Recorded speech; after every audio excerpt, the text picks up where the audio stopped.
पंतप्रधान नरेंद्र मोदी यांच्या डिग्रीवरून सुरू झालेला वाद काही थांबताना दिसत नाही। विरोधकांनी मोदींच्या डिग्रीचा मुद्दा चांगलाच लावून धरलाय। शिवसेनेच्या ठाकरे गटाचे खासदार संजय राऊतांनी ट्विटरवरून पंतप्रधान नरेंद्र मोदींवर शैक्षणिक पदवीवरून जोरदार हल्ला चढवला। आमच्या पंतप्रधान मोदींची ही डिग्री बोगस आहे असं लोक म्हणतात, मात्र मला वाटतं की ही ऐतिहासिक आणि क्रांतिकारी डिग्री आहे असा टोला संजय राऊतांनी लगावला। तसंच ही डिग्री नव्या संसद भवनाच्या मुख्य द्वारावरती फ्रेम करून लावावी अशी मागणी त्यांनी केलेली आहे।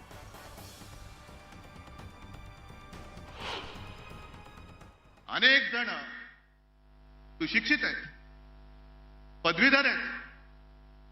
अनेक जणांची परिस्थिती घरची शिक्षण पूर्ण करण्यासारखी नाही, कर्ज काढून शिक्षण घेतलेलं आहे, पदवी मिळालेली आहे, मिळवलेली आहे, मिळालेली नाही, मिळवलेली आहे। कारण हल्ली असं म्हणतात डॉक्टरेट सुद्धा विकत घेता येते। नाही, मला कोणाचाही संदर्भ द्यायचा नाहीये, पण काही जण पाण्याची इंजेक्शन घेऊन फिरतात सोडून देताना।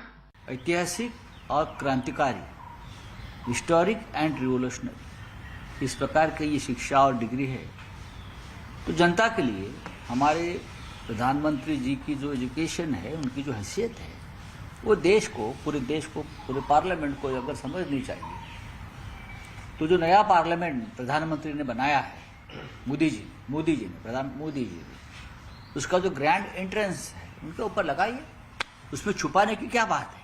असं कुठं शिक्षणाच्या बाबतीमध्ये वैद्यकीय क्षेत्रात MBBS किंवा ज्या त्यांच्या पदव्या आहेत ते झाल्याशिवाय तो तिथं काम करू शकत नाही असं काही राजकारणामध्ये नाहीये।